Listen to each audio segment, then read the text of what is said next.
لوگ حیران ہیں نون لیگ نے آخر اچانک یہ مزاحمتی سیاست کیوں شروع کر دی ہے۔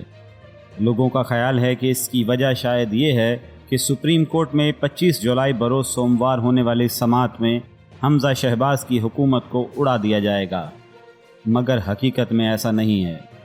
اصل صورتحال یہ ہے کہ جس وقت پنجاب اسمبلی کی 20 نشستوں پر ضمنی انتخابات ہوئے اور پی ٹی آئی نے حیران کن کامیابی حاصل کی، ایسی کامیابی جس کی توقع خود پی ٹی آئی کو بھی نہیں تھی، اس کے بعد مسلم لیگ نون کی اعلیٰ قیادت سر جوڑ کر بیٹھ گئی کہ آخر عمران خان کی مقبولیت کی اصل وجہ کیا ہے۔ ان تواتر سے ہونے والے اجلاسوں میں اس بات پر غور نہیں کیا گیا کہ عمران خان کی مقبولیت کی وجہ شاید پی ٹی آئی کی حکومت کا خاتمہ ہے، یا یوں کہہ لیں کہ جس طرح پی ٹی آئی کی حکومت کو چلتا کیا گیا، یہ طریقہ کار شاید عمران خان کی مقبولیت کا باعث بنا۔ ایسا ہرگز نہیں ہے۔ نون لیگ کی اعلیٰ قیادت اس بات پر متفق ہے کہ عمران خان کی مقبولیت کی اصل وجہ اینٹی اسٹیبلشمنٹ بیانیہ ہے۔ اس بیانیے نے عمران خان کی مقبولیت میں بے پناہ اضافہ کر دیا ہے۔ اس لیے نون لیگ نے 17 جولائی کے بعد یہ فیصلہ کر لیا کہ حالات جو بھی ہوں، اب نون لیگ بھی اینٹی اسٹیبلشمنٹ بیانیہ ہی لے کر چلے گی۔ اس وقت نون لیگ اس بات پر متفق ہے کہ جس وقت ماضی میں نون لیگ نے اسٹیبلشمنٹ کے خلاف ایک سٹینڈ لیا تھا، اس وقت نون لیگ کی مقبولیت عروج پر تھی، یعنی اب بیانیہ یہ بنایا جا رہا ہے کہ طاقتور ادارے حکومتوں کو چلنے نہیں دیتے، جیسے ماضی میں نواز شریف کی حکومت کو چلنے نہیں دیا گیا۔ پھر اب موجودہ حکومت کو بھی محض مشکل فیصلوں تک سپورٹ کیا گیا۔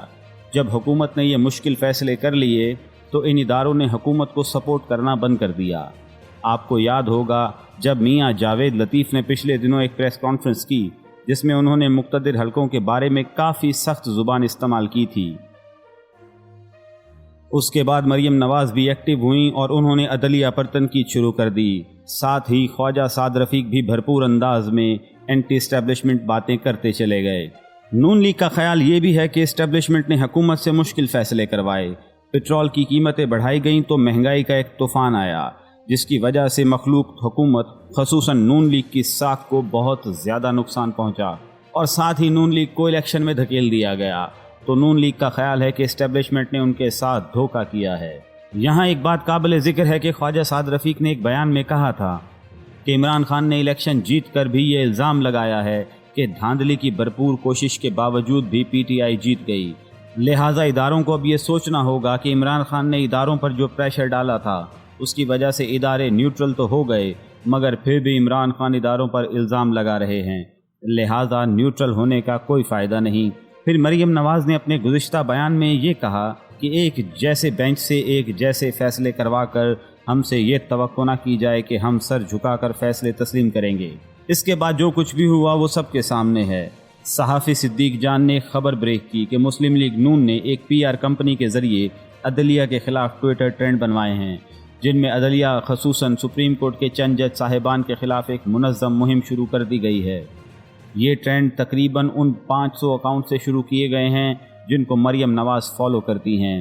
یہ محض اس لیے کیا جا رہا ہے کہ اداروں پر اتنا دباؤ ڈالا جائے کہ وہ نون لیگ کے حق میں فیصلے دیں، کیونکہ نون لیگ کا خیال ہے کہ جس طرح عمران خان اداروں پر دباؤ بڑھا کر مقبولیت میں اضافہ کر رہے ہیں، ٹھیک اسی طرح یہی حکمت عملی اپناتے ہوئے نون لیگ بھی عوامی مقبولیت حاصل کر سکتی ہے۔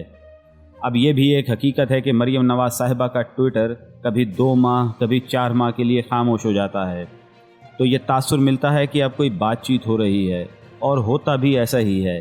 جب بھی مقتدر حلقوں کے ساتھ بات چیت شروع ہوتی ہے، مریم نواز کا ٹویٹر اکاؤنٹ بند ہو جاتا ہے، اور جیسے ہی اداروں سے کوئی نیا مطالبہ منوانا ہو، مریم نواز کا ٹویٹر اکاؤنٹ پھر جاگ جاتا ہے اور اس پر اداروں پر بھرپور تنقید شروع کر دی جاتی ہے۔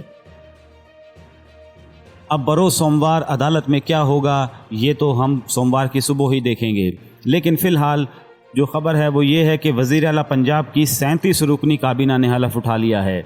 عبوری وزیر اعلیٰ پنجاب حمزہ شہباز کی 37 رکنی کابینہ نے حلف اٹھا لیا ہے، جن میں وزراء، نمائندے خصوصی، معاون خصوصی اور مشیران بھی شامل ہیں۔ صوبائی کابینہ کی تقریب حلف برداری گورنر ہاؤس لاہور میں ہوئی، جہاں گورنر پنجاب بلیغ الرحمان نے صوبائی وزراء سے حلف لیا۔ حلف اٹھانے والوں میں حسن مرتضیٰ، سیف الملوک کھوکر، عظمہ بخاری، ثانیہ عاشق، عمران نذیر، رانا مشہود، خلیل طاہر سندھو، ملک اسد کھوکھر، یاور زمان، ملک احمد علی اولکھ، بلال اصغر وڑائے، چلی حیدر گیلانی، ندیم کامران، منشا اللہ بٹ، مہر اعجاز، صدیق خان بلوچ، ایوب گادھی، اقبال گجر شامل ہیں۔ ان کے علاوہ تنویر اسلام، جہانگیر خان زادہ، بلال یاسین، فدا حسین وٹو، قاسم ہنجرا، رانا طارق، ذیشان رفیق، قاسم عباس، صبا صادق اور عمران خالد بٹ بھی حلف اٹھانے والوں میں شامل ہیں۔ اس طویل کابینہ کے بعد اب دیکھنا یہ ہے کہ کل سپریم کورٹ اپنے دیے گئے فیصلے پر کیسے عمل درآمد کرواتی ہے، کیونکہ سپریم کورٹ کی جانب سے واضح احکامات ہیں۔ حمزہ شہباز شریف ایک عبوری وزیر اعظم ہیں اور ایک مختصر کابینہ کے ساتھ اپنا کام جاری رکھ سکتے ہیں، اور اس دوران بھی وہ روزمرہ کے معاملات سر انجام دیں گے، لیکن کوئی بڑا فیصلہ نہیں کر سکیں گے۔ لیکن اب اتنی لمبی چوڑی کابینہ نے حلف اٹھا لیا ہے، دیکھنا یہ ہے کہ صبح سپریم کورٹ میں کیا ہوتا ہے۔